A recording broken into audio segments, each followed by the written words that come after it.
Hello mayam pura mapung asi ai ano video asila taram na okcheri mayam dinner tawba loire doi matung da ai chakla mena hojik se ai hingi pung 10 ga minute 10 chatli doina cha se thakke na lobane ba ko tan je khoi mama na pirak pani do lotion ge na mayam sa thakki ge ai chirai su ta nge sam su ken bana loire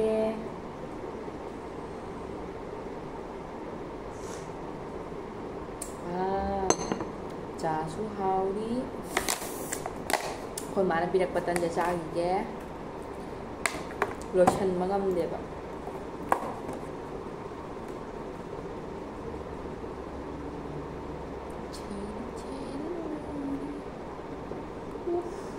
hytare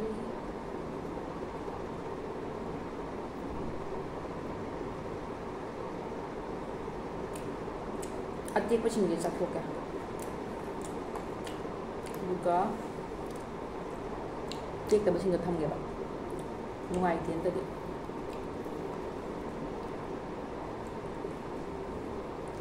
sina tik ta ba maga atik pa ani ga cha ke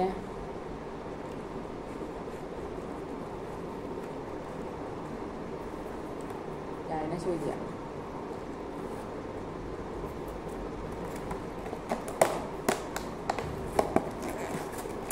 dari tham dal lagi ya ko na ai na ithanda lebe matam da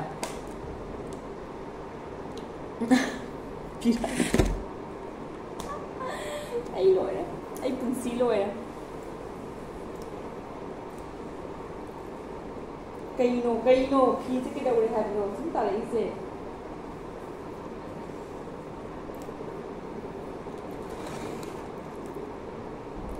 thần ta lấy là ngấu sứt này đi ấy mẹ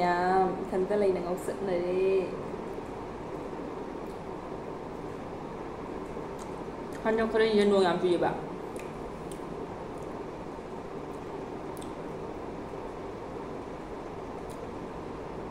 rồi nó khẩu đó chân nhất thùng mềm vậy nhá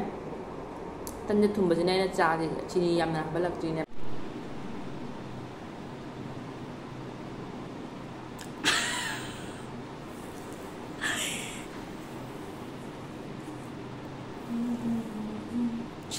cherry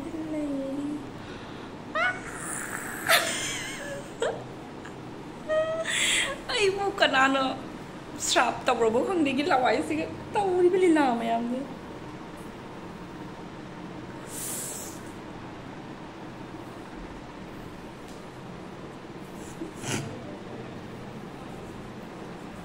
hey hazik zare natra lôi đấy na ai mấy hồi dịch xe lại sẽ tàu rồi kia aduna phone đi anh su da banina ai cái phone sẽ cái gì sum sẽ GPT cái gì gì anh ấy cái sum tàu rồi ní phone sẽ anh ấy suy nghĩ tàu phải salty lấy nó bợ ado mayam na di hangai ko ai ginet thaboi nga nge maram da kai thabaki chalino kai do chalino kai thabak no kai maming ko kai thabak to hangina ko mayam ado gi aina blog ama semak kane ba mayam gi ne Q&A gi blog ama semak kane gi content su leijade do na ai sum khalli bane ai na ne ko Q&A gi blog ama Q&A gi video ama sem ga na ko ado mayam na hangning ba leraga su asigi video siga makha da comment da hangira mu aduga ai gi channel subscribe da wi subscribe bi sum tau de ayeng ba khara na dum yeng de gi haidi subscribe tau bi da bane sum yeng ga di dum thoki bane ko do mayam subscribe tau biu mayam ai gi mayam wa li ko haidi explore tau da ba ko ga da ba mayam lei di do ai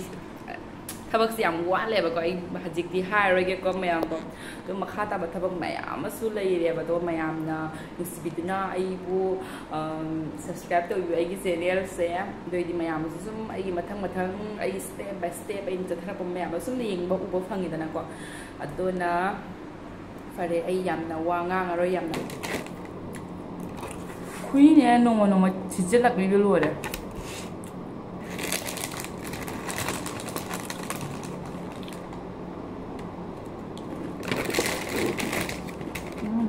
oina final tarame ahongba mada ani makhai bibedo adu oina final tarame meat su dum phaba ma leba ko nupi do ko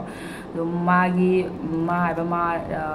pa happy su tawri de khujin su semba khujin hapa khopa tawri do gi pa su hapa tawri ko le magi pa hapa du gi mamal du di ko sathina tangi ai di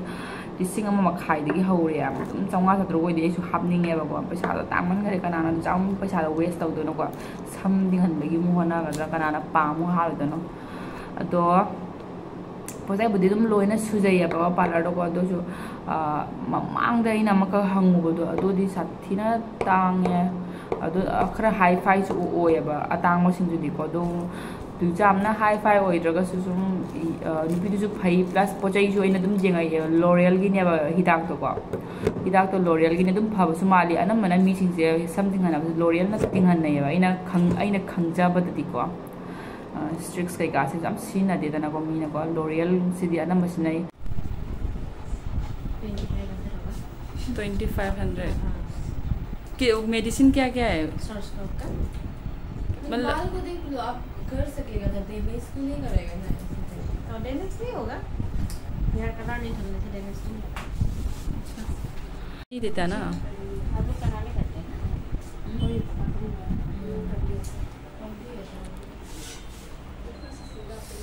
something अलनी और कुछ तो नहीं रखा है ये मन में अच्छा ये वाला मेडिसिन से किया है ना हम लोग सर्स्कोप से करते हैं अच्छा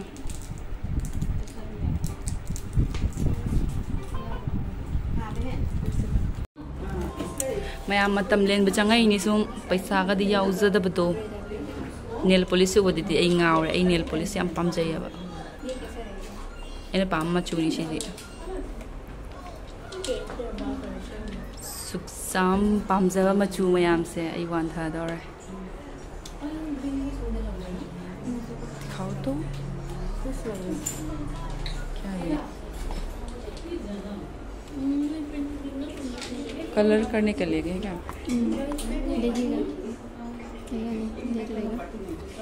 ये बच्चा का है ना किड्स एंड बेबी मतलब मधे साथ ना सीनरमी और फ्लेम का आज हजिक सीनद्रे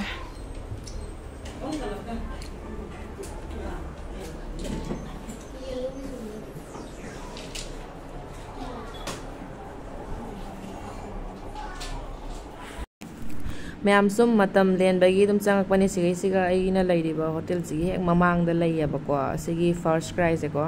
first cry se di app ta budi mayam jenge do ema sumaina magi tongana molam lebi se ai ujadre do ahan bo je changai ni kai like khot ke ana hay ko na ja aina yum halam da da leining batar ga leiba yana ba ina ne ko do asigai siga pukang bigi kaino ga chapal ga yo le ko ai di ngasi ahan bu jari pukang wina tong na ba chapal nen ada angang singe junu sinu siba mayam jole do jamna pam su yaw de sigai siga di jamna phajabadi hoi de angang na setam tam da sina pukang ma mina sena ba khangaw ne manung da sena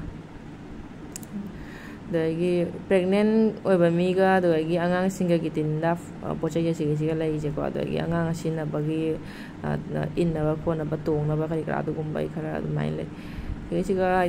do mai ne nu shi ba ngang pi ron ge jeng da ko do ai khoi nu ma ja gi jo ai dum ne ai dum jeng wa chang pa ne ba siga matam ju dum lien ge na dum room dai thanda lai doi du mu chang ga thanda mu lai doi du mu khan ba da imana bi sing nga tang koi thok wai na mayam to ai di mathang blog tamu thengna ra si ko mayam ai su video je yam toina thangat ba sungam de sang de yam su ko dagi do mathang blog to ina phajana thengna ra si so do myam sum comment da kai da mai dum mathang da idi Q&A gi blog sem gen da ina ba ko myam sum Q&A gi tauna ba gi na question dum khara mai manga thambira mu myam no si bidana do ti thina ngang bi ko no ko myam ko pare myam do idi next video do mu thengna ra si bye bye